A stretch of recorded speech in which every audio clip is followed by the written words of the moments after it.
Hi everyone. Thank you for joining me again. My name is Dr. Jacob Kashiwagi, and this is the beginning parenting course offered by the Leadership Society of Arizona. Now in the first lesson, we discussed a paradigm shift that we believe all parents need to understand to better help and support their children as they develop and move into their future. Now, we call this model, or we call this paradigm shift, the no-influence model. I love talking about the no-influence model. It's something that gets me very excited. And the reason being is because it has such great implications on changing everything that you know about life. It could change how you see the world, how you interact with the world, and also, especially, how you parent. And so this is what we will discuss today. It's such a simple idea, but let's go ahead and get started. So on the screen you see two different types of models. On the right-hand side you have the influence model, and then on the left-hand side you have the no-influence model. Let's first begin with the influence model. Now you can see the arrows. That's the important part of this, is which way are the arrows headed. In the influence model, the arrows are headed inward. This is to symbolize that the person that believes in influence believes that somehow the environment is shaping them to be who they are. When you believe in influence, you identify that the things around you are not necessarily related to you, but in somehow they're changing who you are. On the left-hand side, you have the no-influence model, and you can see the arrows are pointed outwards. This is because the person who believes in no influence identifies that nobody impacts who they are, but based upon their characteristics and who they are, they control and determine what is in their environment. Hence, the arrows are pointed outwards.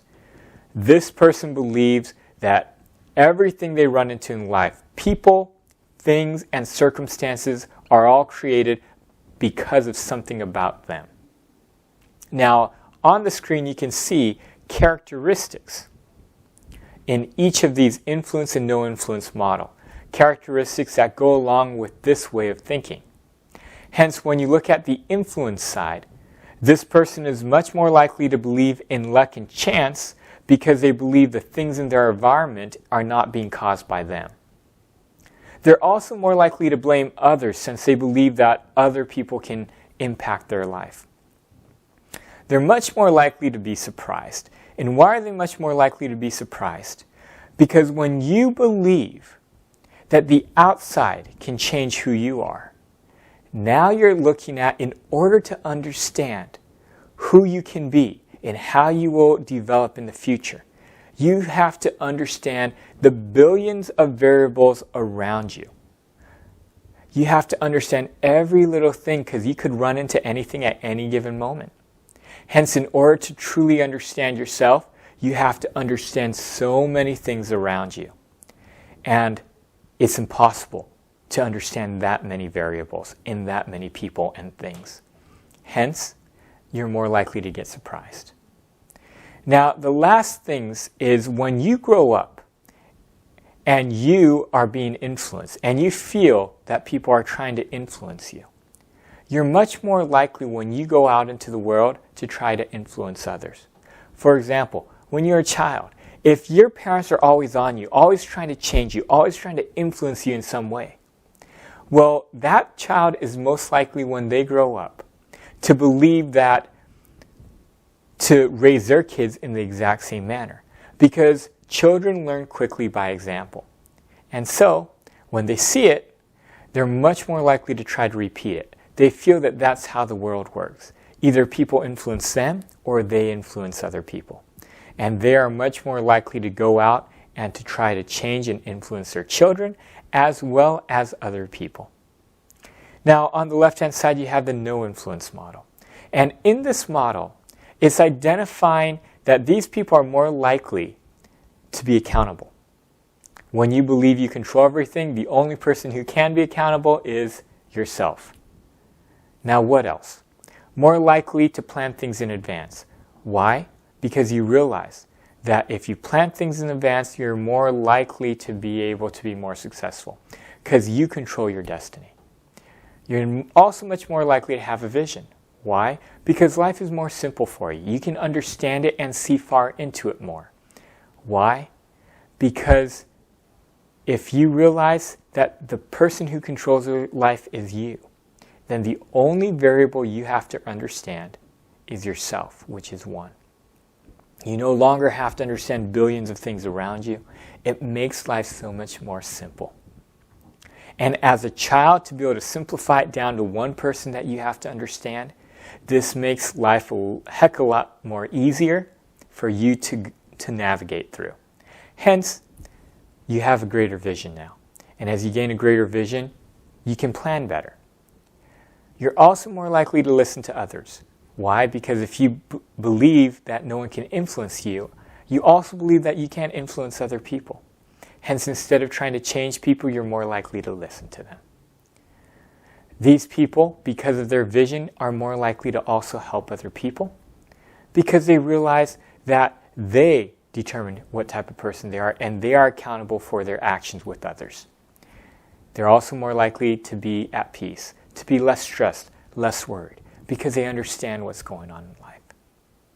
Now, here's the thing. What's the impact as these two different people go into the world? The person who believes in influence and the person who believes in no influence.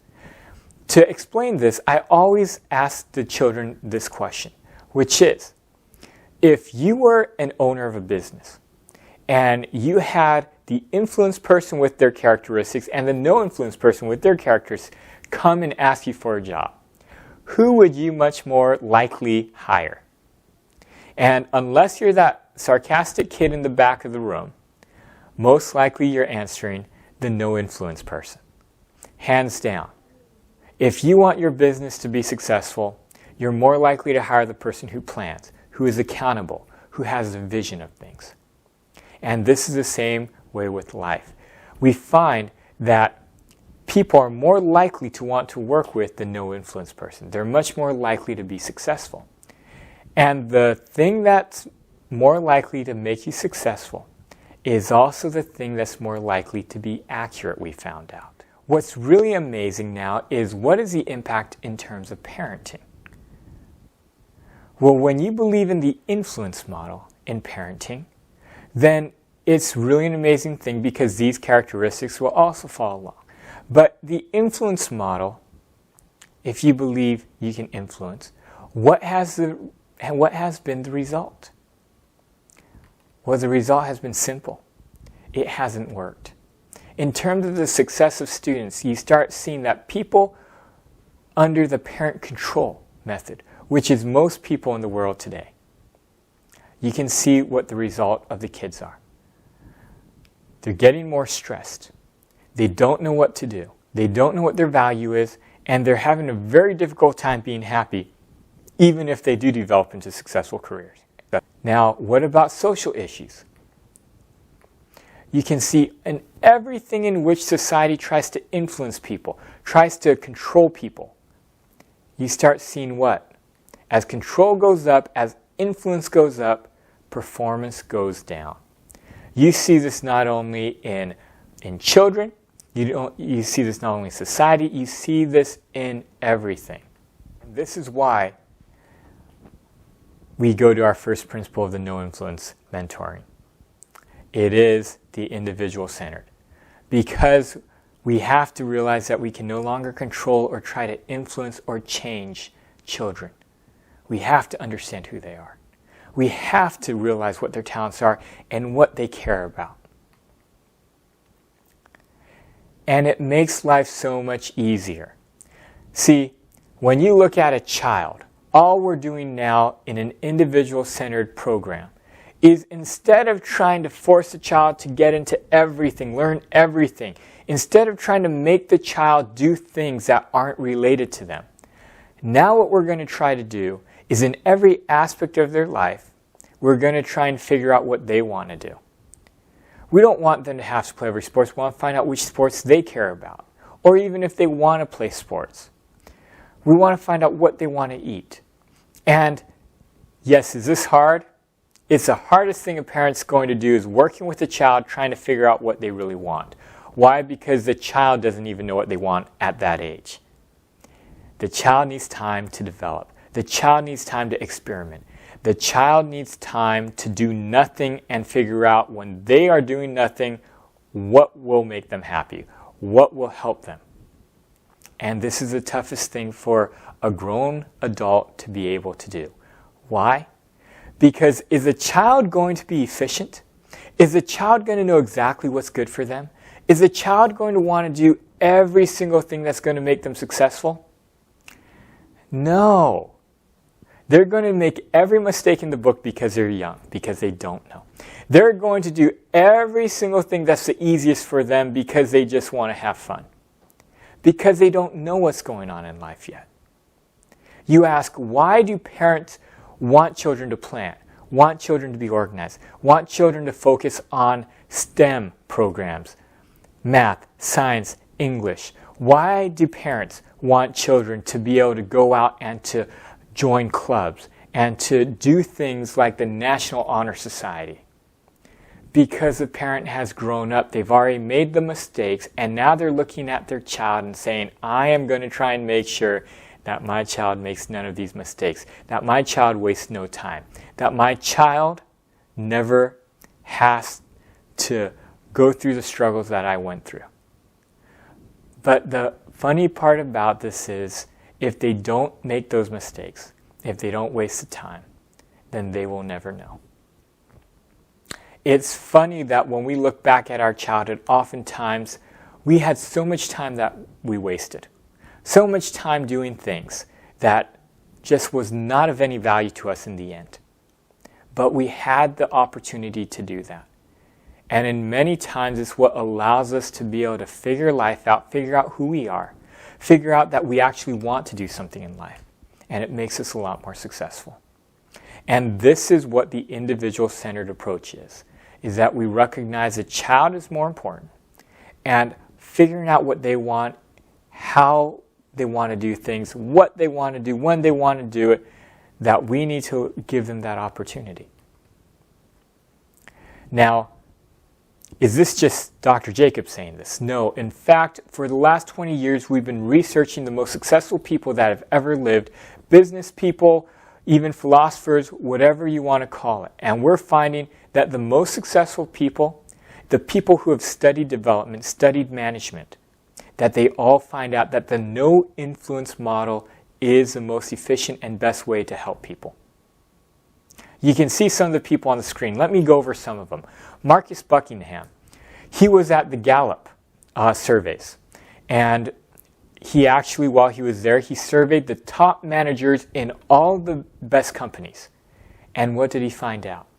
Instead of trying to change people, influence people, motivate people, and try to do all those things that you traditionally think that managers and leaders will do, he found out that these people, instead of trying to change and influence people, they were much more likely to figure out who the people are, put them in the right place, and let them do their job. The opposite of trying to change them, they actually wanted, instead of trying to improve their weaknesses, they wanted to utilize their strengths. Utilize the people for what they're naturally good at, instead of trying to train them to do something else. Jim Collins found out that one of the most important things a company can do, these great companies over the years, he did research on all the best companies, found out that these companies were developed by finding smart people and putting them in the right place. First, it's finding the right people. Second is putting them in the right place. And he found out that all these great companies, that is what they did. Edward Deming identified that you cannot try to change or motivate people. Slogans, catchphrases, things that will kind of get people to focus, never work. What he said was, you have to measure people. It's the company's job to measure people, identify what's going on, identify who's an outlier, who's either doing way too much or way too little, and then to go in and find out what you can do to the system and the structure of the organization to help these people out. I can keep going on. Ricardo Semler and W.L. Gore, they both made organizations where the people determine what they did. People determine what they worked on. People determine their own pay. And what's amazing about this is in parenting, you have the same concerns as they do in business. Look at this. An owner of an organization says, I'm going to let my employees choose how much they should get paid. That's like telling a child, hey, you can figure out what you want to eat for dinner. You can eat anything you want. And the parent's worst nightmare is the child is going to want to eat only candy every single night. But it's the same thing with an organization. The owner is going to fear that the employees will want to get paid way too much money. But what they're finding out is that if you shape the organization in the proper way, you start realizing that all of these fears go by the wayside. That people actually, as you give them their autonomy, as you give them their freedom, they're much more likely to do something that's reasonable and also that's productive for everybody. And that is the idea behind the no influence approach now. That we're going to figure out who the child is. Recognizing that the child is the one that determines their entire life. Now, I'm going to actually move this over now to my brother. So the next video in this lesson, you're going to see my brother. He's the second youngest brother in my family. He grew up in the no rules approach. He grew up with the no influence paradigm of parenting. And you'll get to hear from him what it was like, what he did, what he learned from it, and also the lessons that he has carried with him into his future. Thank you so much for joining me. Hope you enjoyed it, and we'll see you next time. Thank you for watching. If you liked the video and you want to see more, press the thumbs up button below and subscribe to our channel. And if you have any questions, please put them in the comments below and we'll answer them in future videos.